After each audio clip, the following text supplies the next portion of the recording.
Hello friends, welcome on your YouTube channel Raj study point. आज हम political science class 12 chapter 6 लोकतांत्रिक पुनरुत्थान, इस चैप्टर के कुछ पार्ट हम अपने यूट्यूब चैनल राज स्टडी पॉइंट पर अपलोड कर चुके हैं।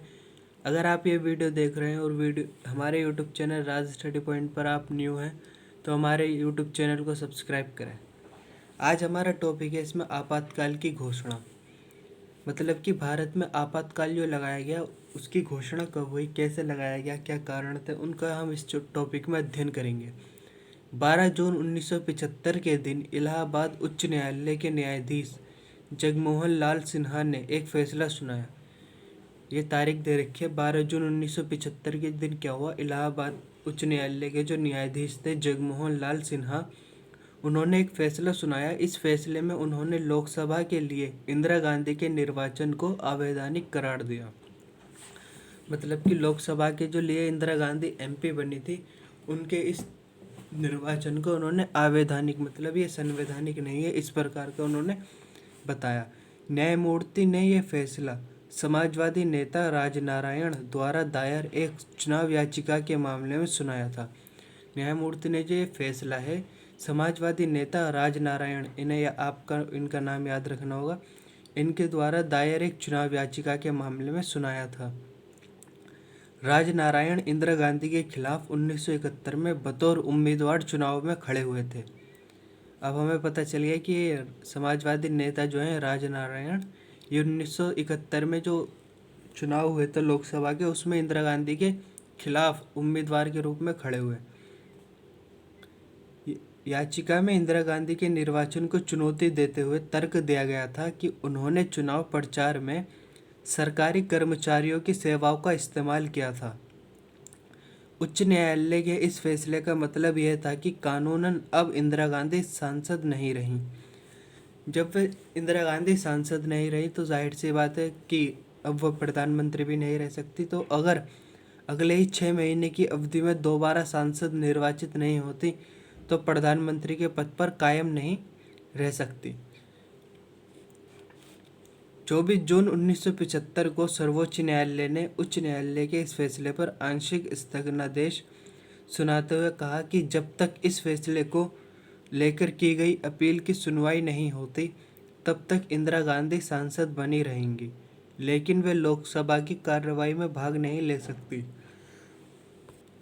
मतलब कि हाई कोर्ट के इस फैसले पर जब तक सुप्रीम कोर्ट कोई सुनवाई नहीं करता और अपना फैसला नहीं देता तब तक इंदिरा गांधी तो सांसद तो बनी रहेंगी, परंतु लोकसभा की किसी भी कार्रवाई में वे भाग नहीं ले सकती।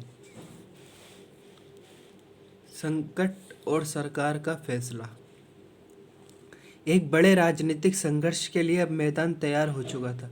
जयप्रकाश नारायण की अगुवाई में विपक्षी दलों ने इंदिरा गांधी के इस्तीफे के लिए दबाव डाला। इन दलों ने 25 जून 1975 को दिल्ली के रामलीला मैदान में एक विशाल प्रदर्शन किया। ये तारीख हमें याद रखनी है, 25 जून 1975 को दिल्ली में जो रामलीला मैदान है उसमें एक विशाल प्रदर्शन किया गया विपक्षी दलों द्वारा।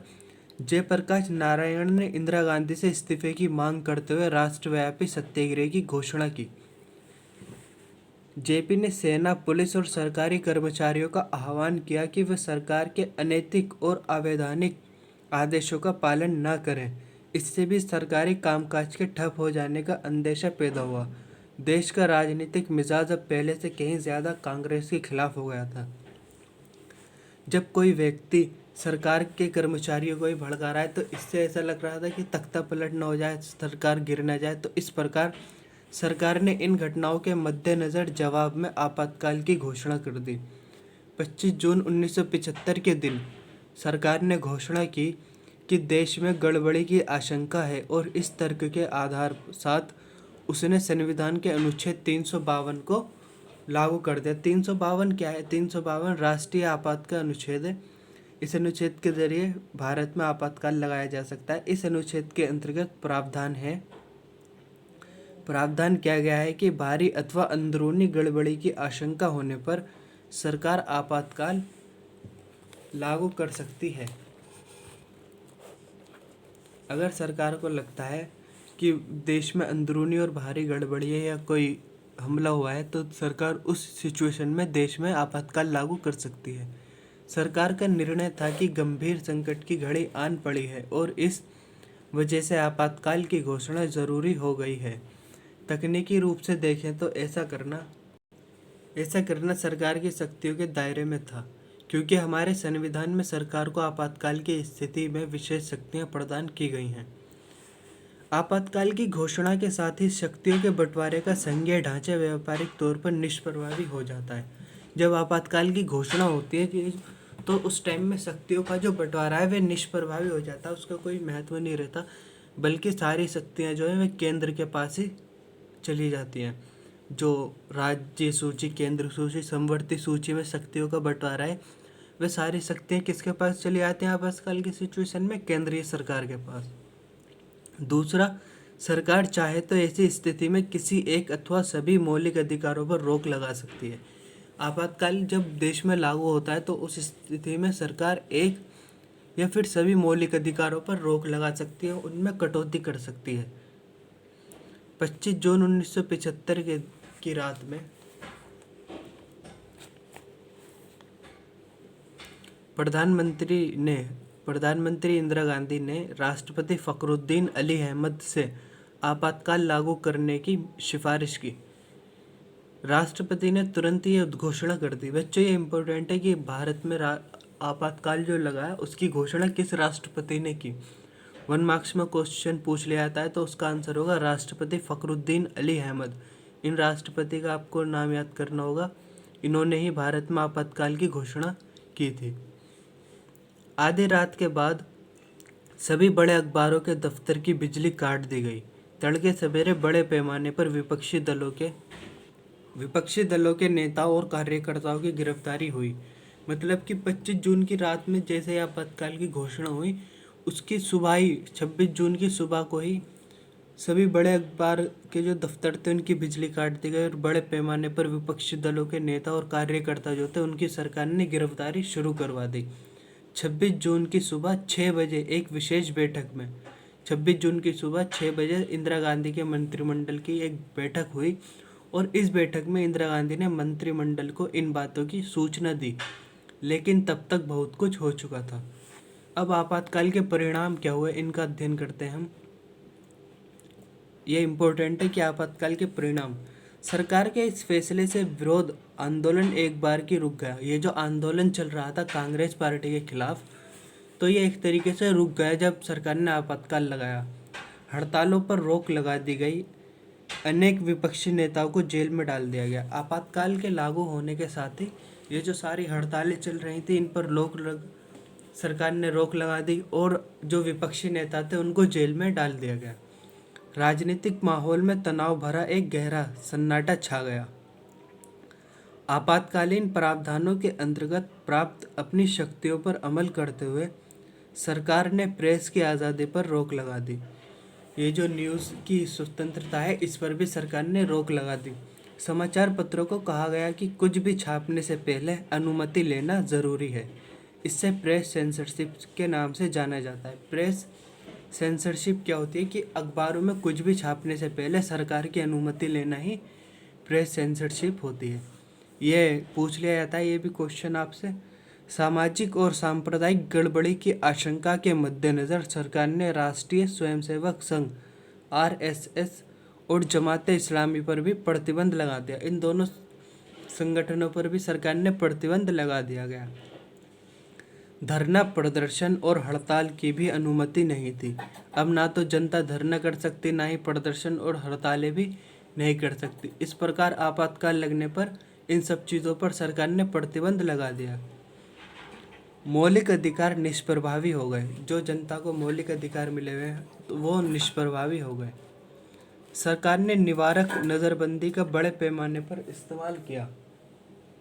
इस प्रावधान के अंतर्गत निवारक नज़रबंदी क्या होती है कि ये ऐसा प्रावधान है, अगर सरकार को लगता है कि कोई व्यक्ति देश की सुरक्षा के लिए देश में कोई हरकत करने वाला है तो सरकार उसे गिरफ्तार कर सकती है। यानी किसी जुर्म ना करने, बल्कि उस व्यक्ति ने जुर्म ना किया हो परंतु वह जुर्म कर सकता है, तो इस आशंका पर सरकार उस व्यक्ति को गिरफ्तार कर लेती है।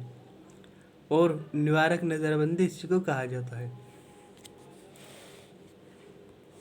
सेमिनार और मेन स्ट्रीम जैसी पत्रिकाओं ने सेंसरशिप के आगे घुटने टेकने की जगह बंद होना मुनासिब समझा।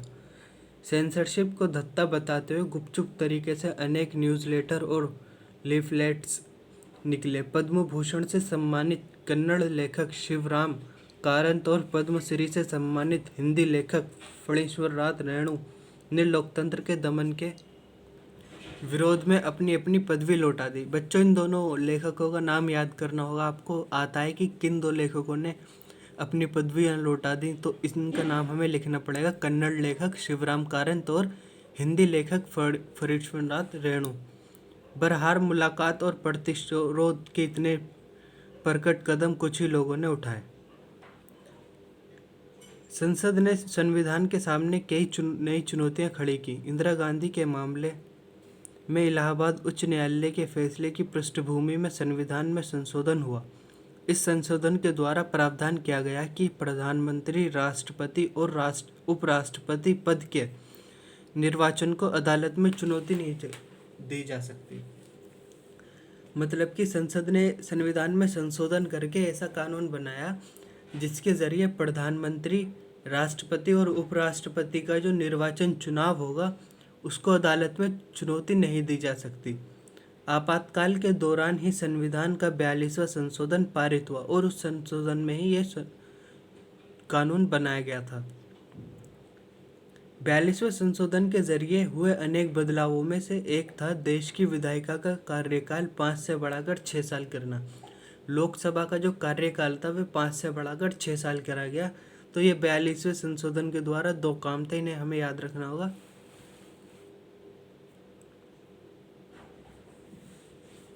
नेक्स्ट हम इसमें पढ़ते हैं 1974 की रेल हड़ताल।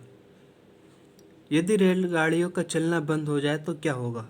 एक या 2 दिन में नहीं बल्कि हफ्ते भर से ज़्यादा समय तक रेलगाड़ियां न चलें तो निश्चित ही बहुत से लोगों का आना जाना दूभर हो जाएगा। लेकिन ये बात यहीं तक सीमित नहीं रहेगी।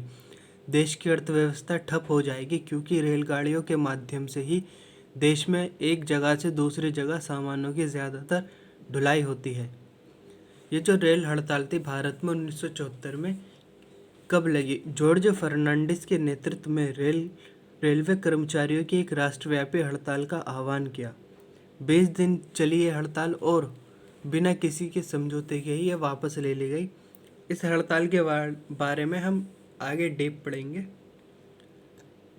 ये वीडियो इतनी ही। अगर वीडियो अच्छी लगी हो तो वीडियो को लाइक करें, अपने फ्रेंड्स के साथ शेयर करें और हमारे यूट्यूब चैनल राज स्टडी पॉइंट को सब्सक्राइब करें। मिलते हैं नेक्स्ट वीडियो में। Thank you.